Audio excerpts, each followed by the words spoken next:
Hello guys, welcome back to our channel review చిచ్చట్ 7G movie review. మీరు కూడా పేరెన్గానే shock అయ్యారా? నేను కూడా అలాగే షాక్ అయ్యాను. ఈ మూవీ అనేది ఆహాల్ అయితే స్ట్రీమ్ అవుతుంది. ఒక Tamil movie. Around 2 hours 18 minutes వరకు అయితే రన్ టైం అయితే ఉన్నది. మూవీ చూసాక నా ఒపీనియన్ తెలుసుకునే ముందు ఇలాంటి జెన్యున్ మూవీ కంటెంట్ కావాలనుకుంటే మన ఛానల్ అయితే సబ్స్క్రైబ్ అయితే చేసి వీడియోని అయితే లైక్ అయితే చేయండి. అలా comment section, description, Instagram link కూడా ఉంటుంది. కంటెంట్ వర్త్ అనిపిస్తే ఫాలో కొట్టి అందులో కూడా చిన్న సపోర్ట్ అయితే చేయండి.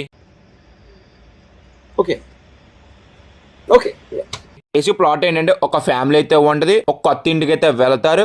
అక్కడ ఒక దెయ్యం అయితే ఉంటుంది. అక్కడికి వెళ్ళాక ఈ ఫ్యామిలీకి ఏమైంది, ఆ దెయ్యం యొక్క బ్యాక్ స్టోరీ ఏంటి, అసలు మొత్తానికి ఏమైంది అనేది మనం మూవీ చూసి అయితే తెలుసుకోవాలి. ఇందులో కనిపించేది మీరు ఇంతవరకు చూడనిది, కానీ ఎప్పుడో చూసామే అన్నట్టు మూవీ అయితే మాత్రం నచ్చలేదు. తమిళ్లో ఫ్లాప్ అయిపోయింది. మళ్ళీ మనకు తెలుగులో డబ్బింగ్ చేసి మనకు రాడ్ దింపాలనుకున్న ఆహా టీం అనేది, అందులో అయితే మాత్రం ఆహా టీం అనేది సక్సీడ్ అయితే అవ్వింది. ఆ తెలుగు డబ్బింగ్ అయినా పర్ఫెక్ట్ గా చేశారంటే, ఆ తెలుగు డబ్బింగ్ ఏంటంటే చాలా క్రింజ్ ఫీలింగ్ అయితే అనిపించింది. అబ్బా,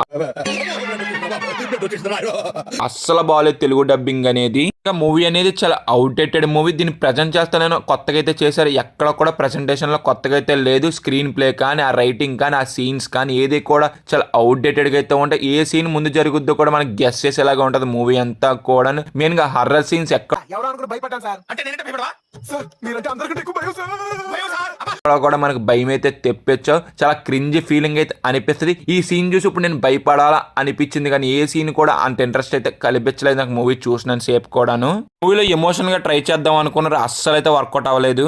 ఫస్ట్ ఆఫ్ ఆల్ కొన్ని సీన్స్ అయితే రాసుకున్నారు భయపెడదామని, ఎక్కడ కూడా మనకి భయపెట్టేలాగా ఒక్కటి కూడా వర్కౌట్ అవ్వలేదు. మూవీ స్టార్టింగ్ నుంచి ఎండింగ్ వరకు కూడా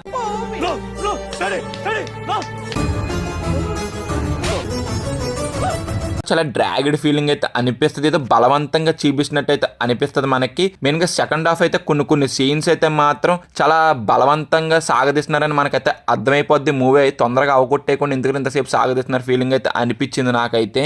ఇది గైస్ మూవీ చూసాక నా ఎక్స్పీరియన్స్ అయితే, మూవీ మీరు చూడాలొద్దంటే మాత్రం అది మీ ఇష్టం. నేనైతే మాత్రం చూడొద్దనే చెప్తే ఈ మూవీని స్కిప్ అయితే చేసేయండి. పర్ఫార్మెన్స్ కానీ, సినిమాటోగ్రఫీ కానీ, ప్రొడక్షన్ వాల్యూస్ కానీ అన్ని కూడా జస్ట్ ఓకేస్ అయితే అనిపించింది. బీజిఎం అంటారా కొన్ని సీన్స్ లో బాగానే అనిపించింది. ఇంకా ఓవరాల్ గా నేను ఇచ్చే రేటింగ్ ఎంత అంటే, నాకైతే రేటింగ్ ఇవ్వాలనిపిస్తుంది ఈ మూవీకి. వీడియో ఇప్పుడు వరకు చూసారు కాబట్టి జెన్యూన్ రివ్యూ అనిపిస్తే మన ఛానల్ అయితే సబ్స్క్రైబ్ అయితే చేసి వీడియోని అయితే లైక్ అయితే చేయండి. అలాగే comment section, description, Instagram link కూడా ఉంటుంది. కంటెంట్ వర్త్ అనిపిస్తే ఫాలో కొట్టి అందులో కూడా చిన్న సపోర్ట్ అయితే చేయండి. Bye guys, see you in the next video. జై హింద్.